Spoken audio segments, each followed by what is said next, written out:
नाम इंडिया का most wanted माना जाता है क्योंकि दुश्मन के वक्त से अपनी मातृभूमि को पवित्र करता हुआ मैं तेज धार हूं।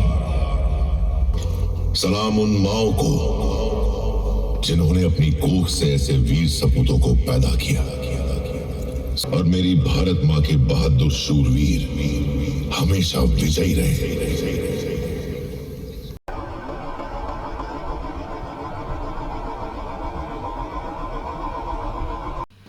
डे 3 ऑफ राजस्थान 3.0 और हम हैं जैसलमेर में। कल रात को हम व्लॉग एंड नहीं कर पाए क्योंकि थोड़ा रास्ता फैल गया था। काफ़ी स्ट्रगल हो गया कल होटल ढूंढने में। काफ़ी सालों बाद हो रहा है हमारे साथ कि हम होटल ढूंढ रहे 2-3 घंटे तक और सारे होटल पेड। तो बिल्कुल भी मूड नहीं था कल व्लॉग बनाने का, एंड करने का, तो हमने छोड़ दिया। हमने सोचा आज फिर एक नए दिन की शुरुआत होती है, नए सफ़र की। सो आज हमारा प्लान है जैसलमेर सिटी को एक्सप्लोर करने का। बाकी इस होटल का और इसका मैंने थोड़ा सा वीडियो बना के डाली है प्रॉपर्टी की, आप इसके बाद उसको चेक कर सकते हैं।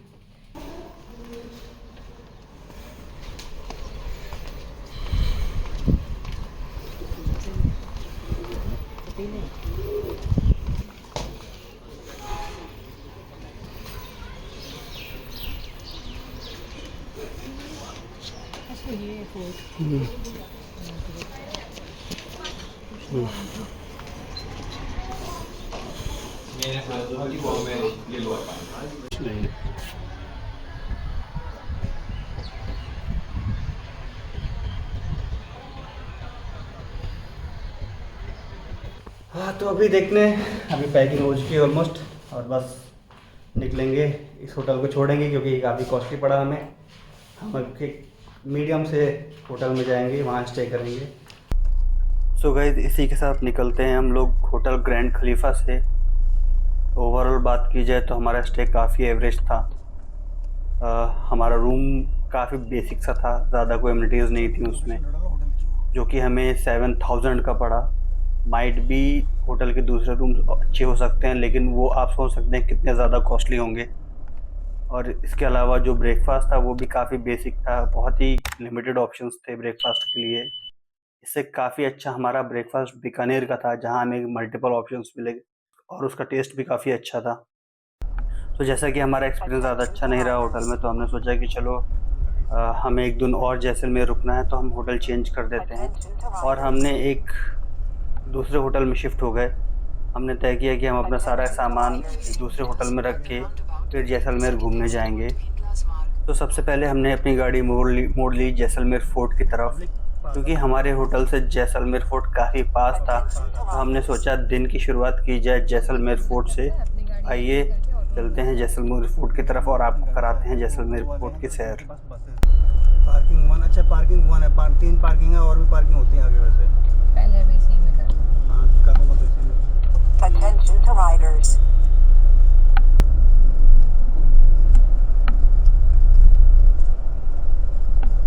Attention to pedestrians. रोका है उसने। रुको रुको। तो गैस, पहले हमने सोचा कि फोर्ट तक पैदल ही वॉक करते हैं, थोड़ा एंजॉय करेंगे, लोकल मार्केट देखेंगे। चलना है और दूर है। थोड़ी दूर चलने के बाद ही रियलाइज़ हुआ कि यहाँ ज़्यादा कुछ है नहीं देखने के लिए। तो हमने सोचा कि चलो टुक टुक की सवारी ही कर लेते हैं। और जब टुक टुक ने ज़्यादा रुपए भी नहीं लिए, उस पार्किंग से लेकर जो एंट्री गेट है फोर्ट का, वहाँ तक उन्होंने सिर्फ हमसे 50 रुपये लिए। तो हमने सोचा अच्छी डील है। बाइक का यही फ़ायदा होता है, बाइक ना चली जाती है। मैं गई तो पहले वहाँ पे रेंट पे मिल गई थी बाइक। और ये कितना रेंट लेगा पता है वो? ठीक है, मुझे लगता है बाइक में आप घूमते पैदल ही हो अच्छे से।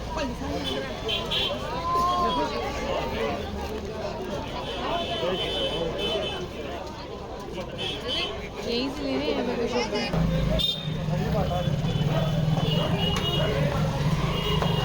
सो गाइस, ये वो जगह है जिसे महल का, किले का तोपखाना भी बोलते हैं। और यहाँ से पूरी सिटी का व्यू दिखाई देता है। और यहाँ एक सबसे बड़ी तोप रखी हुई थी, आज से पहले रखी जाती थी, अभी तो वो छोटी सी तोप रखी हुई थी। साथ साथ में यहाँ पे लोग ट्रेडिशनल ड्रेसेस में फ़ोटोज़ भी खिंचा रहे थे। तो हमने सोचा कुछ फ़ोटोज़ हम भी खिंचा लेते हैं। इसके लिए आप लोग हमारे इंस्टाग्राम चैनल को ज़रूर फॉलो करें। इसका हैंडल अभी ठीक स्क्रीन में आ रहा होगा। यहाँ से रास्ता था राजा के महल जाने का, लेकिन उसकी फ़ीस लगभग 200-400 रुपये पर पर्सन थी, तो हमें वर्थ नहीं लगी। हमने थोड़ा बहुत वहीं टाइम स्पेंड किया, थोड़ी बहुत लोकल शॉप्स देखी और उसके बाद नीचे उतर आए और निकल पड़े अपने आगे के सफ़र के लिए। सो गाइज़, यहाँ से जाना था हमें कुलधारा के शापित विलेज, जिसकी एक स्टोरी भी है जो कि आपको आगे पता चलेगी।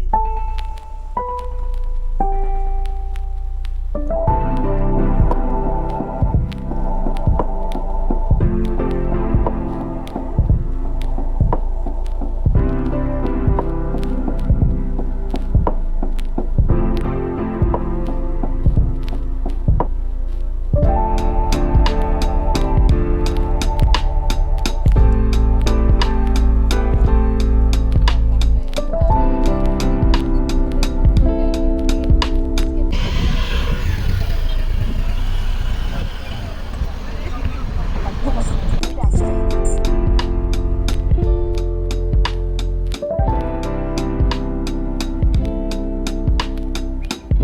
ये है कुलधरा विलेज। काफ़ी भीड़ है वहाँ पर। मुझे लगता है कोई टेम्पल है।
हमारे बाद आगे जो कोई दूसरा बनेगा वो नहीं पाएगा, कभी नहीं पाएगा।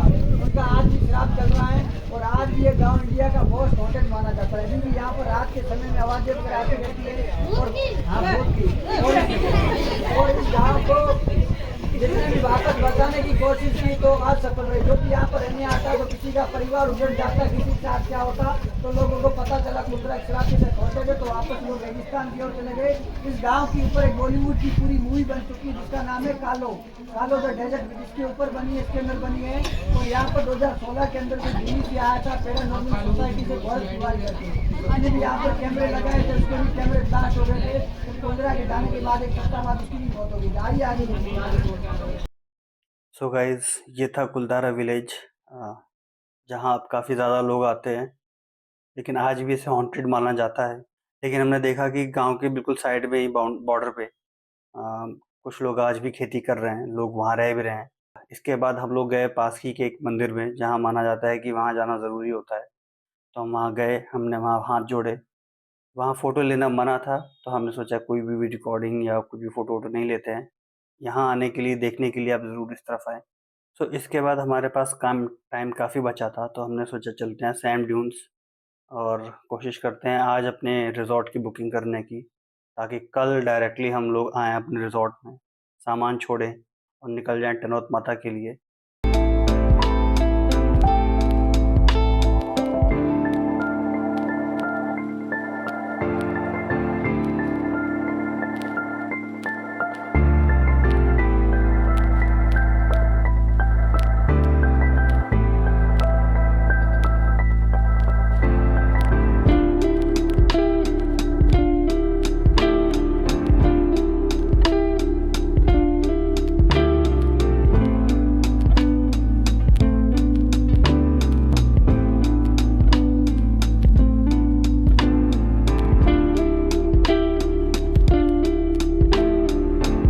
सो आगे चलते ही हमें मिले काफ़ी एक्टिविटी पॉइंट्स। आज से 4 साल 5 साल पहले जब मैं आया था यहाँ पे, तो यहाँ इतने एक्टिविटी पॉइंट्स नहीं होते थे और काफ़ी सुनसान एरिया होता था ये। लेकिन आज यहाँ काफ़ी ज़्यादा एक्टिविटीज़ हो रही हैं। तो अभी हम एक्टिविटी सिर्फ फोकस नहीं करेंगे, जब हम वापसी में परसों यहाँ से जाएंगे तब आपको प्रॉपरली इनका रेट्स लेते हुए बताते हुए चलेंगे। और थोड़ा सा आगे बढ़े ही थे तो हमें मिला एक टोल पॉइंट। पता नहीं ये लोग टोल किस चीज़ का ले रहे थे। हमने रिक्वेस्ट भी की कि आज हम सिर्फ रिजॉर्ट बुक करने जा रहे हैं, बस 5 मिनट के अंदर अंदर हम वापस से घूम के वापस आ जाएंगे। लेकिन उन्होंने जब ये कहा कि ये पास 1 दिन तक वैलिड है, तो हमने सोचा कि ठीक है, हमें आज जाना है, कल फिर से वापस एक बार आना है, और ये आपको जाते समय ही पास लेना पड़ेगा। जब आप वहाँ से वापस आएंगे सैम ड्यून से, तो आपको पास लेने की ज़रूरत नहीं है, सिर्फ एंट्री करने के लिए आपको यहाँ से पास की ज़रूरत होती है। तो हमने सोचा ठीक है, चलो अभी यहाँ तक आए हैं, सैम ड्यून चल के रिजॉर्ट भी बुक करा लेते हैं। तो हम लोग पहले उस वाले रिजॉर्ट में गए जहाँ हम 4 साल पहले गए थे, लेकिन उसकी हालत काफ़ी ज़्यादा ख़राब थी। तो हमने तय किया कि एक नया रिजॉर्ट ट्राई किया जाए और उसको बुक करा लिया। लगभग हमें 6,000 रुपये का रिजॉर्ट पड़ा। बाकी उसकी लोकेशन, फ़ोटोज़, वीडियोज़ आपको कल के व्लॉग में दिखेंगी, तो चैनल को ज़रूर सब्सक्राइब कर लें। सो गाइस, इसके बाद सबसे मेन काम था जैसलमेर वॉर मेमोरियल में जाके लेज़र शो देखना, क्योंकि एक दिन पहले वो हमसे मिस हो गया था। तो हमने तय किया था कि आज के दिन हमें लेज़र शो हर हाल में देखना है। तो हम टाइमली ही थे और हम फिर निकल गए जैसलमेर वॉर मेमोरियल के लिए।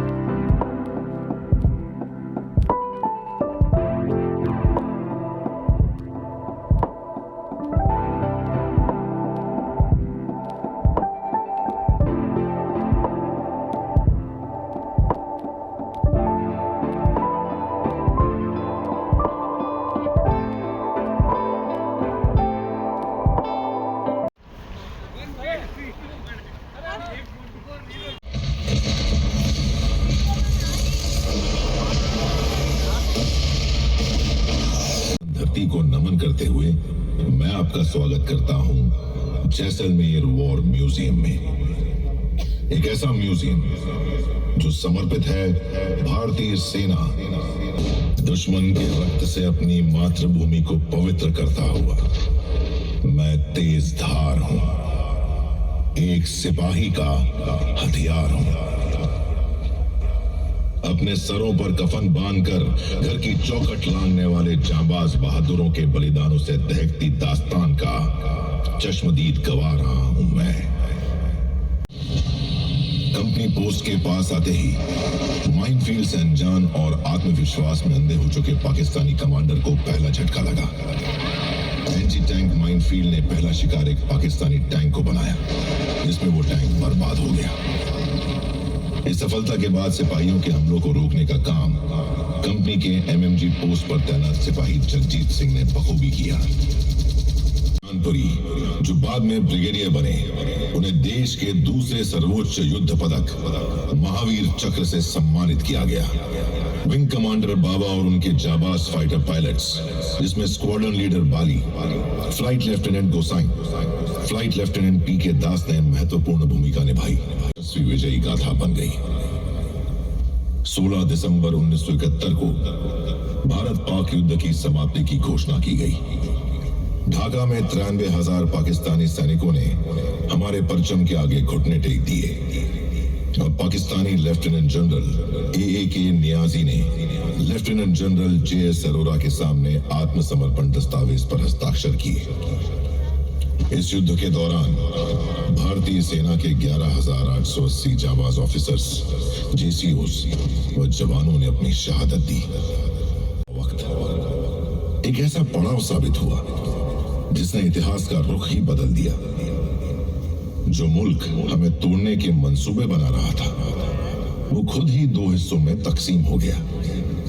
लेकिन पाकिस्तान अब भी अपने नापाक इरादों को अंजाम देने की कोशिश करता रहा। खून की बूंदों से चमका पर्वतों का आसमान, चेहरा हर एक वीर का बलिदान रंग में दमका था।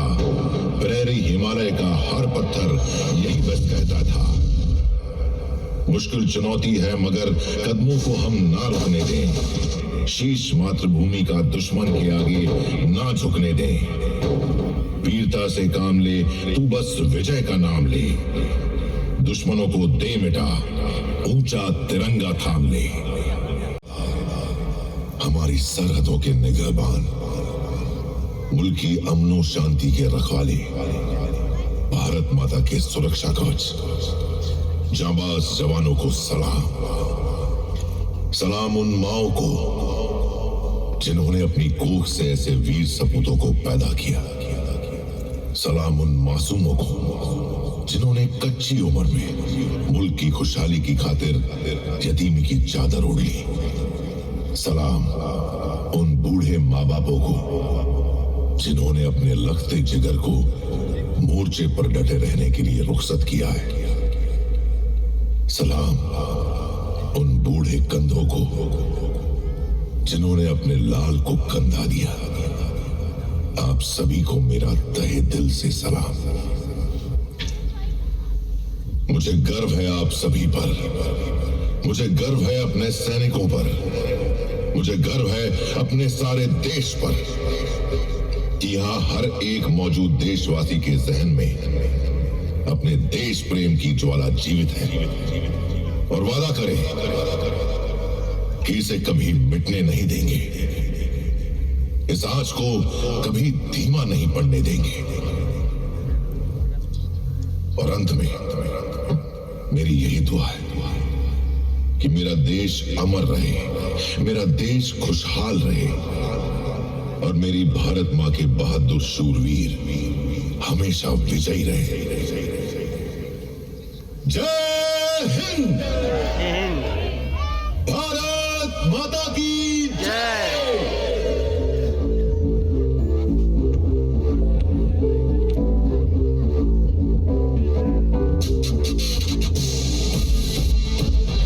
मानवता की रक्षा के लिए ही युद्ध किया, पाकिस्तान के अत्याचारों से ढाका को मुक्त किया।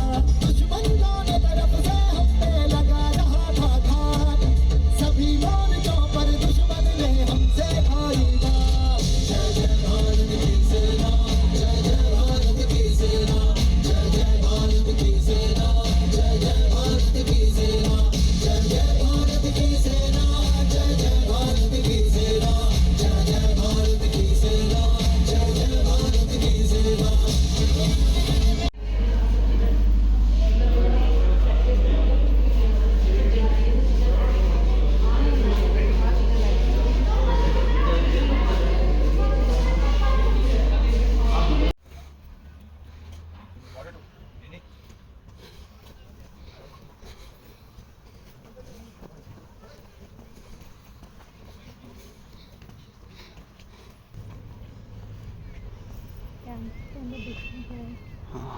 बॉन्साई बे।